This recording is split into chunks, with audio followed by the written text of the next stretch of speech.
वागर्थाम्यु संपृक्तौ वागर्थे प्रतिपत्ते जगतः पितरौ वन्दे पार्वती परमेश्वरौ।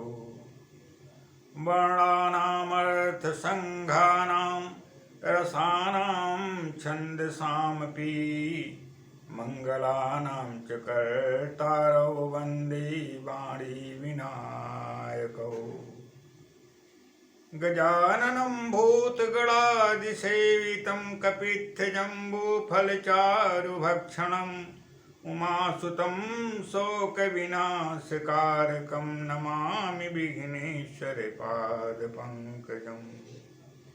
वक्रतुण्डे महाकाय कोटिसूर्यः समप्रभ निर्विघ्नं कुरु मे देव सर्वकार्येषु सर्वदा। सच्चिदानन्दरूपाय विश्वोत्पत्त्यादिहेतवे तापत्रय विनाशाय श्रीकृष्णाय वयं नुमः। जयति सततमाद्यं राधिका कृष्णयुग्मं व्रतसुकृतनिदानं यस्सहैति मूलम् विरलसुजनगम्यं सच्चिदानन्दरूपम् अव्रजवलयविहारं नित्यवृन्दावनस्थम्। आपदामपहर्तारं दातारं सर्वसम्पदां लोकाभिरामं श्रीरामं भूयो भूयो नमाम्यहम्। रामो राज्यमणि सदा विजयते रामं रमेशं भजे। रामेण भेता निशाचर चमो रामाय तस्मै नमः। रामान्नास्ति परायणं परतरं नामस्य दासोऽस्म्यहम्। रामे चित्तलयः सदा भवतु मे भो राम मामुद्धर।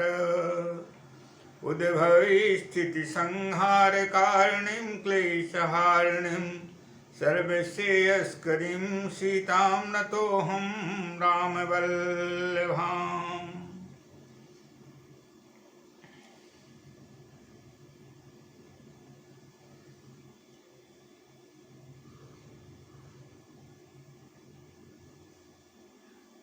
नीलाम्बुजश्यामलकोमलाङ्गं सीतासमारोपितवामभागं पाणौ महासायकचारुचापं नमामि रामं रघुवंशनाथम्।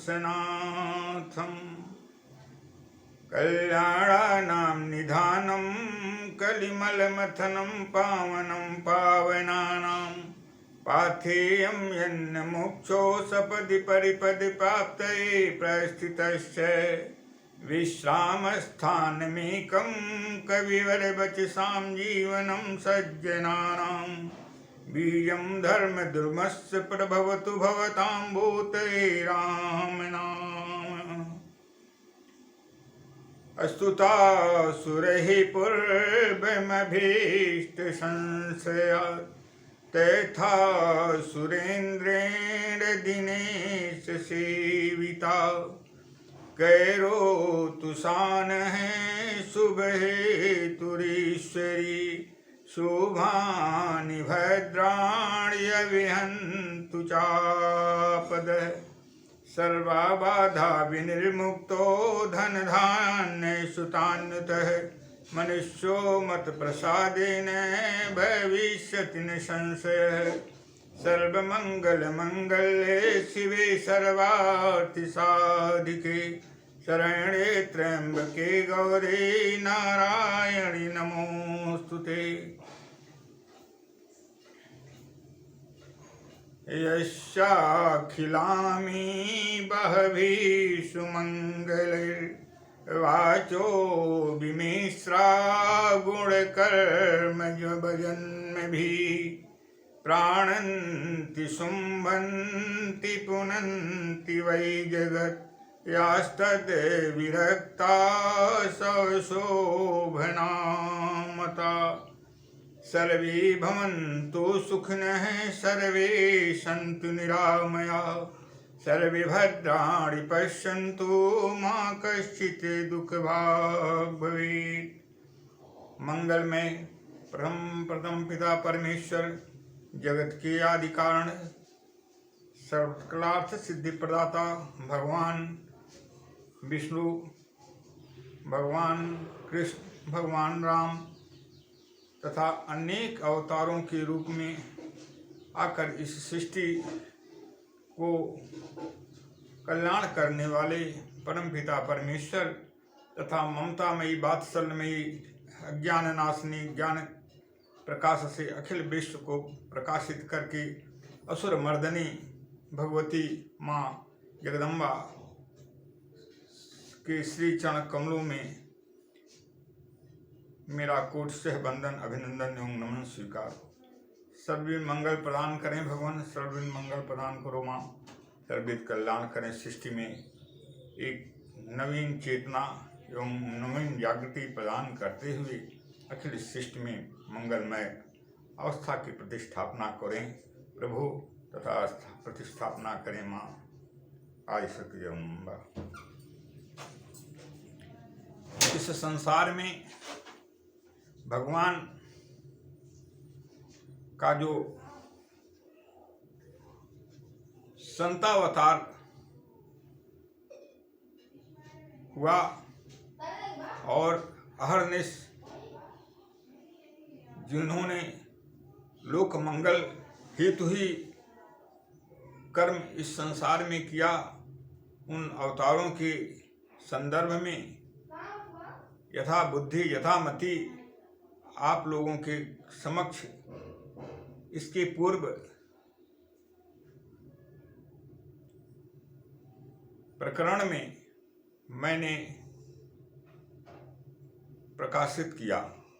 आज प्रभु के ग्रंथावतार के बारे में आप लोगों के बीच में वर्णन कर रहा हूँ।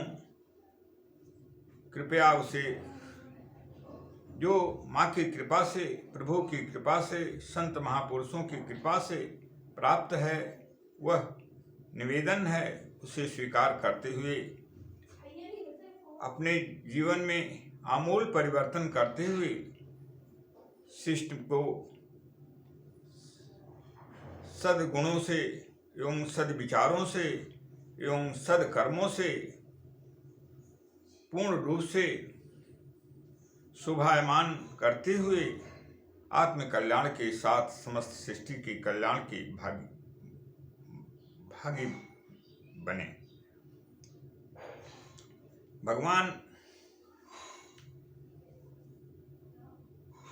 वेदव्यास जी ने 4 वेदों, 6 शास्त्र, 18 पुराणों की संरचना की तथा महाभारत की भी संरचना उन्होंने की। अनेकों रचनाओं के बाद भी जब उन्हें शांति नहीं मिली तो प्रभु की कृपा से नारद जी के द्वारा उन्हें यह ज्ञात हुआ कि श्रीमद्भागवत महापुराण की संरचना के बाद ही उन्हें परम शांति की प्राप्ति होगी, और ऐसा उन्होंने करके भगवान के श्री कृष्ण के बाल लीला से परमधाम गमन तक के समस्त चरित्र का वर्णन उन्होंने उसमें किया और मानव जीवन को प्रभु से जोड़ते हुए, भगवान कृष्ण से जोड़ते हुए, भगवान कृष्ण के लीला में सहभागी रहने वाले गोप गोपिकाओं एवं जगत जननी परम पावनी लोक पाप ताप हारणी सकलार्थ सिद्धि पदार्थी आद्या शक्ति माँ राधिका से जोड़ते हुए, माँ राधे से जोड़ते हुए इस संसार को एक नई दिशा एवं दशा प्रदान किया। भगवान जिस समय परम धाम को श्री कृष्ण जाने लगे, उस समय उस धाम के समस्त संत महापुरुषों एवं परम संतों के द्वारा और अन्य सद्बुद्धि और सद्विचार से संयुक्त लोगों और महामानवों के द्वारा प्रभु के समक्ष यह प्रस्ताव रखा गया कि प्रभु, आप तो अपने परम धाम को चले जाएंगे, किंतु हम लोगों का जीवन कैसे सुखमय और आनंदमय कष्टमय अवस्था से दूर होते हुए पूर्ण रूप से सुख शांति को प्राप्त करेगा, और इस सृष्टि में कैसे एक सुव्यवस्थित एवं अच्छे वातावरण का निर्माण होगा। इस को सुनकर के नारदादि समस्त ऋषि मुनियों के विशेष अनुग्रह पर परम अनुग्रह करके, परम कृपा करके प्रभु ने श्रीमद् भागवत महापुराण में अपने को सूक्ष्म भाव से स्थापित किया और इस लोक कल्याण के लिए उन्होंने समस्त संत महापुरुषों एवं ऋषि मुनियों को कहा कि यह मेरा ग्रंथावतार है और इसके द्वारा यह मेरा सूक्ष्म रूप में प्रतिष्ठापित है यह ग्रंथ, और जो मेरी ग्रंथ के माध्यम से श्रवण करके अथवा वाचन करके जो मनुष्य इससे श्रद्धा और भक्ति के साथ जुड़ेगा, उसका मैं साक्षात प्रकटीकरण रूप में उसे अपना पूर्ण अनुग्रह प्रदान करता रहूँगा। इस तरह से प्रभु के ग्रंथावतार के रूप में श्रीमद् भागवत महापुराण आज भी हम और आपके बीच में स्थापित है। इसलिए हमें और आपको प्रभु के साथ उस श्रीमद् भागवत महापुराण को भगवान का साक्षात स्वरूप के रूप में दर्शन करना चाहिए। हमें और आपको सारे लोगों को अपने मनोभाव में शुद्ध रूप से पूर्ण रूप से प्रतिष्ठापना करते हुए कि यह ग्रंथ सामान्य पुस्तक नहीं अपितु भगवान का साक्षात स्वरूप है, उसके साथ आदर भाव एवं पूजन भाव के साथ उसकी महिमा को हमेशा बनाए रखते हुए उसको हमेशा पूजित अवस्था प्रदान करनी चाहिए, और उसके साथ आत्म को अपने को जोड़ते हुए अपने जीवन को एक अच्छे मानव के रूप में उन बाल लीलाओं से लेकर के परम धाम तक की लीलाओं को श्रवण मात्र से कलयुग के पाप तापों से मुक्ति प्राप्त करते हुए प्रभु के परम धाम का अधिकारी बनना चाहिए। इसी प्रकार से भगवान के ही स्वरूप और उनके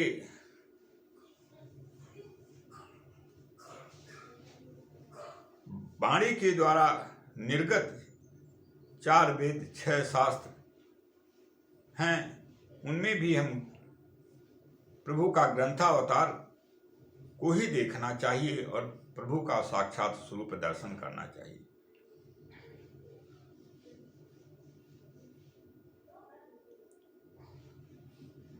हयग्रीवा अवतार में भगवान के द्वारा 4 वेदों की उत्पत्ति भगवान के श्वास के द्वारा हुई और वह प्रभु का ही स्वरूप है और ग्रंथावतार के रूप में है।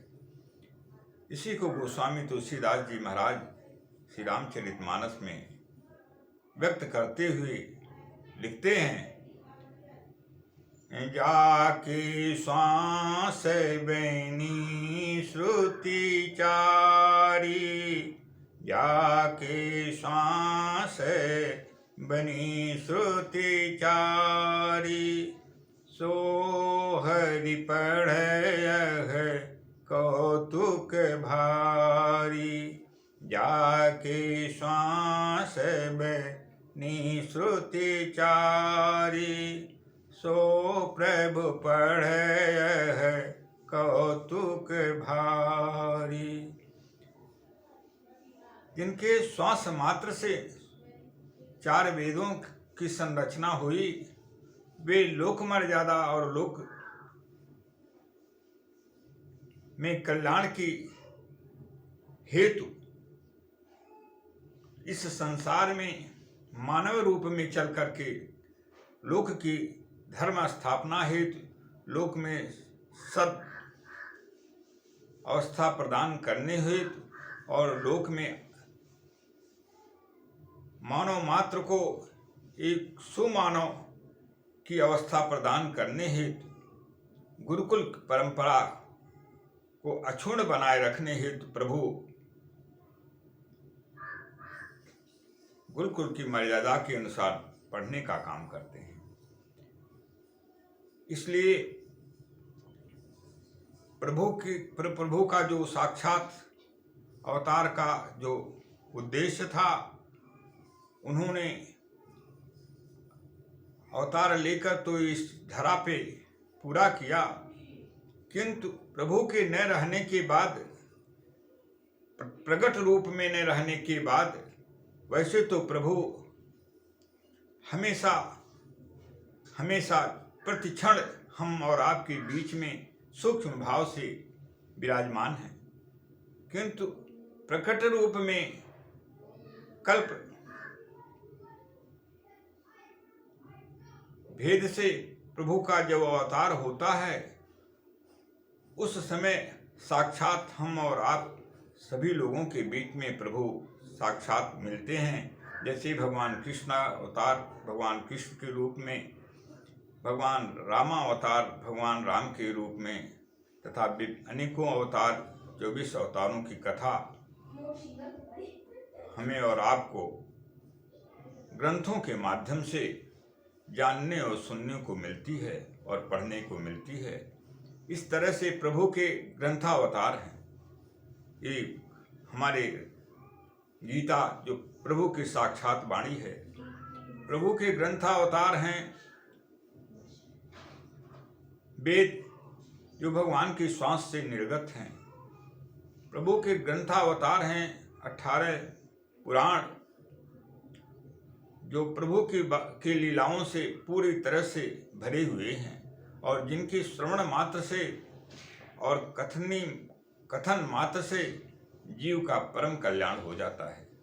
इसी प्रकार से गोस्वामी तुलसीदास जी महाराज जो परम संत हैं और परम ज्ञानी हैं, उन्होंने श्री रामचरितमानस तथा अनेकों ग्रंथों की रचना प्रभु भगवान शिव और जगत जननी माँ पार्वती को सुनाए गए और कहे गए संवाद को उसी रूप में उन्होंने ग्रंथावतार के रूप में प्रकट किया। आज श्री रामचरितमानस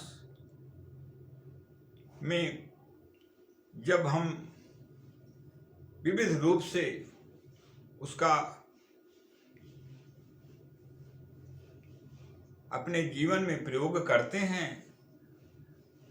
जैसे अखंड रामायण के रूप में अथवा कथाओं के माध्यम से, तो उसमें जो प्रभु के नाम रूप लीला धाम का वर्णन हमें कहने और श्रवण करने का जो शुभ अवसर प्राप्त होता है, उसके द्वारा इस संसार में कल के मल विनष्ट हो जाते हैं और जीव को सुख शांति एवं समृद्धि की अवस्था से उसका एक एक अक्षर जोड़ने में पूरी तरह से सहायता प्रदान करता है। धर्म ग्रंथ के रूप में श्री दुर्गा सप्तशती जो भगवान शिव और माँ पार्वती जी ने लोक कल्याणार्थ प्रदान किया, उसमें अनेकों ऐसे व्यवस्थाएं और अनेकों ऐसे महामंत्र से लेकर के मंत्र और व्यवस्थाएं जुड़ी हुई हैं, जिनके माध्यम से असाध्य से असाध्य रोगों का उन्मूलन हो जाता है उनके पाठ मात्र से, और जीव का कल्याण हो जाता है। समस्त विधियों से भी जो कल्याण और समस्त कार्यों के द्वारा और समस्त औषधियाँ भी जहाँ पे पूरी तरह से विफल होती हैं, वहाँ पे माँ की प्रसन्नता श्री दुर्गा सप्तशती के ग्रंथावतार के रूप में जो माँ का है स्वरूप है, साक्षात भगवान शिव का जो स्वरूप है साक्षात, उसके द्वारा आराधना उपासना की जो विधि बताई गई है, उसका प्रयोग करते हुए दुर्जय व्याधियों से माँ की कृपा प्राप्त करके, भगवान शिव की कृपा प्राप्त करके हम और आप आरोग्य प्राप्त करते हैं और पूर्ण रूप से स्वस्थ जीवन प्राप्त करते हैं। माँ को प्रसन्न करने मात्र से ही, भगवान शिव को प्रसन्न करने मात्र से समस्त रोगों और समस्त व्याधियों का पूर्ण रूप से उन्मूलन हो जाता है और जीव को पूर्ण रूप से शांति प्राप्त होती है। देरी होती है सिर्फ माँ को प्रसन्न करने से। यदि माँ को हमने प्रसन्न कर लिया, भगवान शिव को हमने प्रसन्न कर लिया, तो कोई भी ऐसी असंभव वस्तु है ही नहीं सृष्टि में जो हमें और आपको प्राप्त न हो सके, और हमारा और आपका कल्याण पूरी तरह से निर्बाध अवस्था से न हो सके। इसी को श्री दुर्गा सप्तशती में लिखा गया। माँ की प्रसन्नता से क्या होता है उसे आप जाने। रोगान शेषान अपहंसि तुष्टा, रुष्टा तु कामान सकलान भीष्टान। रोगान शेषान अपहंसि तुष्टा, रुष्टा तु कामान सकलान भीष्टान। त्वयिमाश्रितानां न विपन्नराणां, त्वयिमाश्रितां आश्रयतां प्रयान्ति। त्वयिमाश्रितानां न विपन्नराणां, त्वयिमाश्रितां आश्रयतां प्रयान्ति। रोगान् शेषान् अपहंसि तुष्टा। रोगान शेषान, अशेषान माने संपूर्ण जितने भी रोग हैं अथवा जो होने वाले हैं अथवा वर्तमान में हैं, सभी को क्या करती है माँ? प्रसन्न करने के बाद माँ को क्या होता है? जो यदि हम अपने उपासना के द्वारा, प्रार्थना के द्वारा, वंदना के द्वारा, अभ्यर्थना के द्वारा पूज करके माँ को प्रसन्न कर देते हैं, तो क्या होता है? रोगान शेषान अपहंसि तुष्टा। शेषान रोगान, संपूर्ण रोगों को, रोगान शेषान अपहंसि तुष्टा। प्रसन्न होने के बाद माँ समस्त व्याधियों का समूल विनाश कर देती हैं जो हैं अथवा आने वाले हैं। रोगान शेषान अपहंसि तुष्टा, रुष्टा तु कामान सकलान भीष्टान। यदि हमारे कर्मों से, अपकृत कर्मों के द्वारा, निषिद्ध कर्मों के द्वारा, जो शास्त्र मर्यादा के विरुद्ध कर्म है उनके द्वारा माँ कुपित होती हैं, तो क्या करती हैं? रोगान शेषान अपहंसि तुष्टा, रुष्टा तु कामान सकलान भीष्टान। तो जितने भी कामनाएं, जितनी भी इच्छाएं हम इस भौतिक जगत में लेकर के चाहते हैं कि हमारा पूर्ण हो जाए, सब विनष्ट हो जाता है। किसी में भी सफलता नहीं मिलती है, सब में हम असफल होते हैं और हमारा समय और शक्ति दोनों बर्बाद होता है। रोगान शेषान अपहंसि तुष्टा, रुष्टा तु कामान सकलान भीष्टान। त्वमाश्रितानां न विपन्नराणाम्। त्वमाश्रितानां न विपन्नराणाम्, हे माँ तुम्हारे आश्रित रहने वाले, न विपन्नराणाम्, मनुष्यों में विपन्न नहीं होते हैं, किसी भी अभाव से ग्रस्त नहीं होते हैं, सारे भौतिक और आध्यात्मिक समृद्धियों से संपन्न होते हैं, किसी प्रकार की कमी उनके अंदर नहीं रहती है। और क्या देखती हो माँ तुम? त्वमाश्रितानां न विपन्नराणाम्, त्वमाश्रिताम् आश्रयतां प्रयान्ति। और जिस पे प्रसन्नता तुम्हारी हो जाती है माँ, तुम जिस पे प्रसन्न हो जाती हो, कृपा बरस जाती है जिन पे तुम्हारी माँ, वो क्या देती हो? आश्रयतां प्रयान्ति, उन्हें आश्रयदाता बना देती हो, दूसरों का भी वो आश्रय देते हैं, इस योग्य बना देती हो, पूर्ण रूप से आश्रयदाता बना देती हो उन्हें। ये माँ तुम्हारी विशेषता है, ये माँ आपकी कृपा जिन पे हो जाती है, ऐसा हो जाता है। और वे सारी चीज हमारे माँ के द्वारा, जो भगवान शिव और माँ के संवाद के रूप में, जो दुर्गा सप्तशती में जो भगवान, जो माँ का ग्रंथावतार है, माँ आदिशक्ति का ग्रंथावतार है, उसके माध्यम से जीव को सहज भाव से प्राप्त है। देरी होती है बस माँ की कृपा प्रसाद की, जो उससे जोड़ देती है उन्हें, और उनका कल्याण और सारी सृष्टि के कल्याण के योग्य उन्हें बना देती है। इसी को गोस्वामी तुलसीदास जी ने रामचरितमानस में ग्रंथावतार के रूप में जो प्रतिष्ठित है लिखा, प्रभु की कृपा होने पे क्या होता है।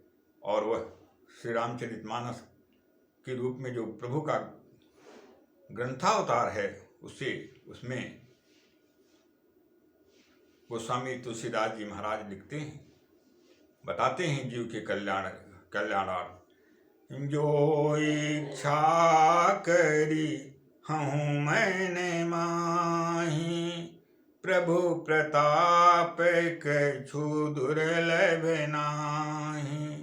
जो इच्छा करी हूँ मैंने माही, प्रभु प्रताप कछु दुर्लभ नाही। जो इच्छा करी हूँ मन माही, प्रभु प्रताप कछु दुर्लभ नाही। जो इच्छा करी हूँ मन माही, जो मन में जो इच्छा होती है, मनसा जो भी हम चिंतन करते हैं, जो इच्छाएं हमारे अंदर इच्छाएं उद्भव होती हैं, जन्म लेती हैं, प्रभु की कृपा मिल जाने पर प्रभु श्री राम, प्रभु माँ जानकी, माँ सीता, हनुमंत लाल जी इनकी कृपा मिल जाने पे, माँ जगदम्बा की कृपा मिल जाने पे, भगवान शिव की कृपा मिल जाने पे, भगवान कृष्ण की कृपा मिल जाने पे, माँ राधे की कृपा मिल जाने से कछु दुर्लभ नहीं, कुछ भी दुर्लभ नहीं रह जाता था। सब कुछ भौतिक और आध्यात्मिक समृद्धियाँ पूर्ण रूप से उनकी करतलगत हो जाती हैं, उनके साथ पूर्ण तरह से जुड़ जाती हैं। और ये प्रभु की कृपा प्राप्त करने की स्थिति में ही होता है। तो प्रभु की कृपा मिले कैसे, इसके लिए प्रभु से जोड़ने की आवश्यकता है। और उस जोड़ने का जो सशक्त माध्यम है संत हैं, और संतावतार के रूप में उनका जो अवतार है वह ऐसा करता है कि प्रभु से जोड़ देने का काम करता है। और प्रभु का जो ग्रंथावतार है वह भी संतों के माध्यम से उनके विविध प्रभु के चरित्रों को गायन करके और श्रवण करा करके जीव का हमेशा अहरनिश कल्याण करते रहते हैं। इसलिए ग्रंथावतार प्रभु का, भगवान का ही साक्षात अवतार है, और उससे हमें और आपको पूर्ण रूप से आदर भाव के साथ, पूजन भाव के साथ आदर देते हुए उसका जीवन में उपयोग करना चाहिए। संसार नश्वर है, लेकिन धर्म ही के द्वारा यह सृष्टि का संचालन होता है, और समस्त धर्मों के मूल हमारे प्रभु हैं, धर्म स्वरूप हैं। इसलिए यदि हम धर्म से विरत होते हैं, धर्म से अलग होते हैं, तो हमारा कल्याण कभी भी नहीं हो सकता है, संभव ही नहीं है।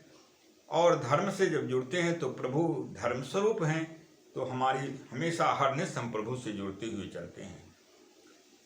इसीलिए लिखा गया, धर्मेण हन्यते व्याधिर धर्मेण हन्यते ग्रह धर्मेण हन्यते शत्रु यतो धर्मस्ततो जयः। धर्मेण हन्यते व्याधिर धर्मेण हन्यते ग्रह धर्मेण हन्यते शत्रुजरो धर्मस्ततो जयः। धर्मेण हन्यते व्याधिर, धर्म के द्वारा समस्त रोगों का विनाश हो जाता है। तमाम ऐसी विधियाँ, तमाम ऐसी व्यवस्थाएं हमारे धर्म ग्रंथों में बताए गए हैं, जिनके अनुष्ठान और क्रिया विधि के द्वारा समस्त रोग समूहों का नाश हो जाता है। रोग की बात ही क्या है। धर्मेण हन्यते व्याधिर धर्मेण हन्यते ग्रह, और समस्त ग्रहों की शांति धर्म के माध्यम से पूजन या अभ्यर्चन, बंधन, प्रभु के विधियां जो बताई गई हैं उनका सदुपयोग करते हुए समस्त ग्रहों की शांति हो जाती है धर्म के माध्यम। उसमें धर्म ही कारण है जो ऐसी क्रियाओं में हमें पूर्ण रूप से सफलता प्रदान करता है। धर्मेण हन्यते व्याधिर धर्मेण हन्यते ग्रह धर्मेण हन्यते शत्रु, और धर्म के द्वारा समस्त शत्रुओं का काम, क्रोध, मद, मोह, लोभ, ये हमारे मानस शत्रु हैं। और जो अन्य भी जो शत्रु प्रत्यक्ष और प्रकट रूप में हमारे और आपके बीच में हैं, उनका भी विनाश धर्म के माध्यम से हो जाता है। किसी भी प्रकार की कोई आवश्यकता नहीं होती है उन्हें क्षति पहुंचाने की। धर्म ही उन्हें विनष्ट करते हुए जीवन को एक अच्छा जीवन प्रदान कर देता है। धर्मेण हन्यते शत्रु यतो धर्मस्ततो जयः। जहाँ धर्म है वहाँ विजय है। इसीलिए भगवान श्री कृष्ण, प्रभु श्री कृष्ण अर्जुन के साथ, पांडवों के साथ और उनके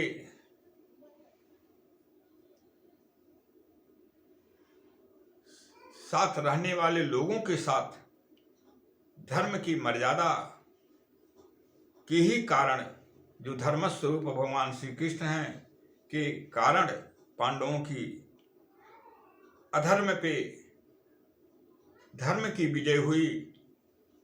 और इसी नाते गीता में लिखा गया, यत्र योगेश्वरः कृष्णो यत्र पार्थो धनुर्धरः तत्र श्री विजयो भूतिर्ध्रुवा नीतिर्मतिर्मम। यत्र योगेश्वरः कृष्णो, जहाँ योगेश्वर भगवान कृष्ण है। यत्र पार्थो धनुर्धर है, और जहाँ धनुर्धर अर्जुन है, तत्र श्री विजयो भूतिर, वहाँ श्री विजय और विभूतियाँ पूर्ण रूप से प्रतिष्ठापित हैं। तत्र श्री विजयो भूतिर ध्रुवा नेतिर्मतिर्मम, ध्रुव है ऐसा मेरा मत है, ऐसा भगवान कृष्ण ने कहा। और ऐसा देखने को महाभारत में अधर्म पे धर्म की विजय और प्रभु से जोड़ने के कारण अजेय कौरव जो अधर्म के मार्ग पे पूरी तरह से प्रवृत्त हो चुके थे और प्रभु के साक्षात समझाने के बाद भी उन्हें ज्ञान अधर्म के मार्ग के पथिक होने के कारण, अधर्म ही को जीवन मानने के कारण उनका पूर्ण रूप से विनाश हुआ। इसलिए कभी भी अधर्म मार्ग के पथिक मत बने, धर्म मार्ग से जोड़ें अपने को, और प्रभु की कृपा अपने आप हमें और आपके साथ जुड़ जाती है। ऐसी स्थिति में उसे प्राप्त करें और जीवन को सुखमय एवं आरोग्यमय एवं कल्याणमय अवस्था प्राप्त कराने का काम करें और पूर्ण रूप से आत्म कल्याण के साथ विश्व कल्याण की एक सहभागी बने। माँ भी अधर्म ही के कारण, माँ आदिशक्ति जगदम्बा अधर्म के ही कारण विनाश करती हैं, अन्यथा वो तो वात्सल्यमयी हैं, महिमामयी हैं, करुणामयी हैं, दयामयी हैं। अपने आंचल में अपने पुत्रों का कभी भी नष्ट करने का काम नहीं करती हैं, उन्हें हमेशा जीवन दान ही देती हैं। इसीलिए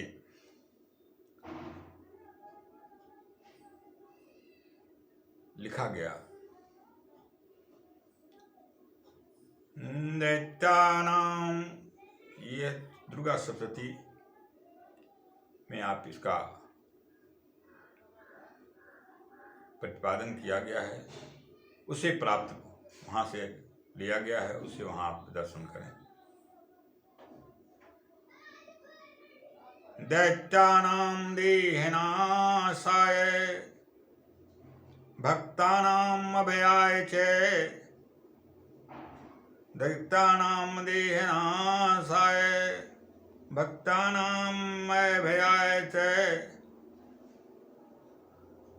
धारयन्त युधानित्यं देवानां च हिताय वै। दैत्यानां देहनाशाय भक्तानां अभयाय च, धारयन्तायुधा नित्यं देवानां च हिताय वै। दैत्यानां देहनाशाय, दुष्ट दुराचारियों असुरों के देह को पूरी तरह से नष्ट करने ही, भक्तानां अभयाय च, और भक्तों को अभय दान देने के लिए, निर्भय अवस्था प्रदान करने के लिए, धारयन्तायुधा नित्यं, आयुध अस्त्र शस्त्रों को मैं धारण करती हूँ, क्यों? देवानां च हिताय वै, सारे देव समूहों को और समस्त देवताओं के कल्याण हेतु मैं अस्त्र शस्त्रों को धारण करती हूँ, ऐसा माँ के वचन हैं। और यही इसी हेतु भगवान भी इस संसार में अवतार लेते हैं, इसी हेतु माँ जगदम्बा अवतार लेती हैं और सारे सृष्टि को सुख में दैत्य और दुराचारियों, असुरों और अधर्मियों से विनष्ट अवस्था प्रदान करते हुए सारे संसार में सुखमय एवं आनंद अवस्था प्रदान करती हैं। इसलिए हम और आप कभी भी अधर्म मार्ग का, कभी भी अधर्म मार्ग का आश्रय न लें, क्योंकि ऐसी अवस्था होने पे माँ और प्रभु की कृपा हमसे दूर हो जाती है और विपरीत दशा अधर्म मार्ग के चलने के कारण हमें और आप पे प्रभु की बन जाती है और सर्वनाश होने से कोई रोक नहीं पाता है। ऐसी अवस्था में वेदानुकूल आचरण, धर्मानुकूल आचरण करते हुए आत्म कल्याण के साथ विश्व कल्याण के भागी बने। इन्हीं शब्दों के साथ भगवान की जो ग्रंथावतार के बारे में जो मैंने आप लोगों से यथामति यथाशक्ति जो